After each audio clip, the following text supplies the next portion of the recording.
सरफरोशी की तमन्ना अब हमारे दिल में है, देखना है जोर कितना बाजुए कातिल।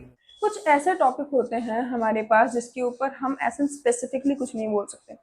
जैसे कि उसी में से एक टॉपिक है जिसमें मैंने बहुत सारी चीज़ें सुनी है और हाल फिलहाल में आपने भी बहुत सारी चीज़ें सुनी होंगी बिकॉज बहुत ज़्यादा ही न्यूज़ में था। कनाडा में पंजाबी गायक गिप्पी ग्रेवाल के घर पर गोलीबारी हुई, उसमें भी बिश्नोई गैंग का ही नाम आया। बिश्नोई गैंग ने पिछले साल सितंबर में कनाडा में खालिस्तानी समर्थक सुक्खा दुनेके की हत्या की जिम्मेदारी भी ली। पिछले महीने कनाडा में रैपर एपी ढिल्लों के घर के बाहर गोलीबारी की जिम्मेदारी बिश्नोई गैंग ने ली थी। मई 2022 में पंजाबी सिंगर सिद्धू मूसेवाला की हत्या लॉरेंस बिश्नोई ने की। साल 2023 में 6 महीने के अंदर जो 4 बड़े खालिस्तानी मारे गए थे उसे भी लॉरेंस गैंग से जोड़ा जा रहा। सलमान खान के घर अप्रैल 2024 में 5 राउंड फायरिंग करवाई गई थी, उसमें भी आरोप लॉरेंस बिश्नोई के लोगों पर लगा। अब एनसीपी नेता बाबा सिद्दीकी की हत्या अपने शूटर से करवा। ये सारी चीजें हम क्यों सुन रहे हैं, इसका रीजन आप लोगों को आई गेस सबको ही पता होगा कि क्या मेन रीजन है कि हम ये सारी चीज सुन रहे हैं। तो लॉरेंस बिश्नोई है कौन और वो क्यों इतना अभी इस टाइम पे इतना ज्यादा फेमस हो रहे हैं। So let's talk about Lawrence Bishnoi, बाबा सिद्दीकी, सलमान खान और all of the matter which is roaming around the internet. So कुछ डेट्स को मैं स्पेसिफिकली बता देती हूँ। जैसे कि आपने 12 अक्टूबर 2024 में हमने बाबा सिद्दीकी की डेथ के बारे में सुना। देन 29 मई 2022 सिद्धू मूसेवाला। देन उसके बाद हमने और भी बहुत सारी चीजें सुनी, जिसमें से एक था कि गैलेक्सी अपार्टमेंट जो है सलमान खान का, वहां पर कुछ फायरिंग हुई है।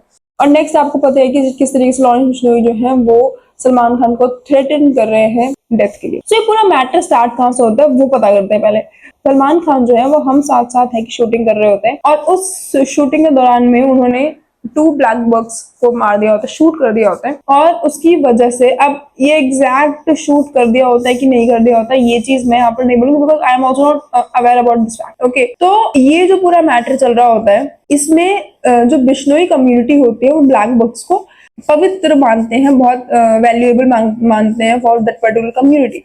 बट ये चीज जो होती है ये एक बिकॉज वो कम्युनिटी के ऊपर एक जिसको बहुत पवित्र मानते हैं, मतलब ब्लैक बॉक्स को बहुत ज्यादा पवित्र मानते हैं, ले लिया अपने ऊपर कि भाई ये तो नहीं होना चाहिए। सो अब इसी चीज को लेकर वो सलमान खान को थ्रेटन कर रहे हैं। और क्योंकि बाबा सिद्दीकी की रिसेंट में हाल फिलहाल में डेथ, उन्हीं के गैंग ने जो एक फेसबुक पोस्ट के थ्रू इस चीज की पुष्टि और सहमति दी कि हाँ भैया ये हमारे थ्रू किया गया। अब अगर बाबा सिद्दीकी के बारे में बताया तो वो वेल नोन थे, वो वेल नोन पॉलिटिशियन थे एनसीपी पार्टी के और कांग्रेस के बहुत स्टार्टिंग में ही उनका नाम आपको कांग्रेस से सुनाई देता है। उन्होंने आई गेस स्टूडेंट पॉलिटिक्स में भी कांग्रेस से ही शुरू किया था और बाबा सिद्दीकी 1977 में कांग्रेस को एज एन ज्वाइन कर लिया था और उनका जो पॉलिटिकल करियर है वो वहीं से शुरू हो जाता है। और वो इतना लॉन्ग है, आप उसको सोचो 1977 से स्टार्ट किया था और आज 2024 हो गया और वो तब से पॉलिटिकल करियर में काफी अच्छा करते आ रहे हैं। और उनके जो फ्रेंड्स हैं, मतलब अब क्योंकि वो इतना लंबा टाइम पॉलिटिक्स में डाल चुके हैं, मतलब स्पेंड कर चुके हैं और इस लेवल तक वो बहुत अच्छे पोस्ट पे रह चुके, मिनिस्टर रह चुके, तो यहाँ पर उनके पास काफी अच्छी बॉन्डिंग थी विद बॉलीवुड। और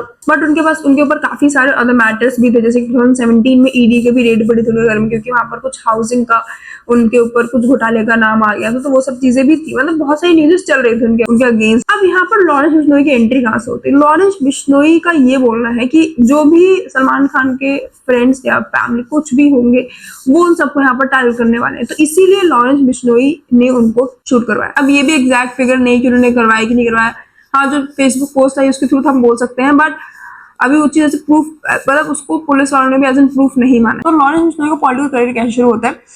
उसने अपना कॉलेज टाइम में अपना मतलब स्टूडेंट लाइफ में ही अपनी पॉलिटिकल विंग बनाई थी जो कि थी पंजाब यूनिवर्सिटी का ही स्टूडेंट ऑर्गेनाइजेशन, और वहां से उनका पॉलिटिकल करियर शुरू होता है। पॉलिटिकल तो नहीं, स्टूडेंट लाइफ टाइम में उन्होंने चीजें करना शुरू की थी और वहीं से क्रिमिनल एक्टिविटी में अगर हम बोले तो वो स्टार्ट होता है कि स्टूडेंट तो ठीक है, पॉलिटिक्स में तो अभी भी हम ऐसा सच नहीं बोल सकते कि हाँ भैया वो नहीं चाहिए, बट हाँ क्रिमिनल तो है। और फिर जो उनके और दोस्त हैं जैसे गोल्डी बरार और जो भी और हैं वो सब उनको अपने स्टूडेंट लाइफ में, अपने स्टूडेंट कॉलेज लाइफ में उनको मिले थे और वहां से उनका करियर जो है, वहां से उनका जो पॉलिटिकल के साथ साथ क्रिमिनल करियर है वो भी शुरू हो जाता है। और कहा जाता है कि आज के समय में उनके पास 700 शूटर्स हैं और उन 700 शूटर्स को यूज करके वो कभी भी जैसे कि बाबा सिद्दीकी जैसा जो अभी हुआ है उस चीज को अंजाम देते हैं। सो अपने क्रिमिनल एक्टिविटी के दौरान वो एक्सटॉर्शन, मर्डर और आर्म ट्रैफिकिंग ये सब चीजें करते थे और उसी के अकॉर्डिंग उन्होंने मेरा पॉलिटिकल क्रिमिनल दबदबा बनाने के चक्कर में ये सारी चीजें की। तो इस टाइप के क्राइम में वो इन्वॉल्व 2014 से ही वो जेल में है। पहले हमने सुना कि हम तिहाड़ जेल में भी थे, जेल में रहते हुए अपने क्रिमिनल एक्टिविटी करते हुए चल रहा है। और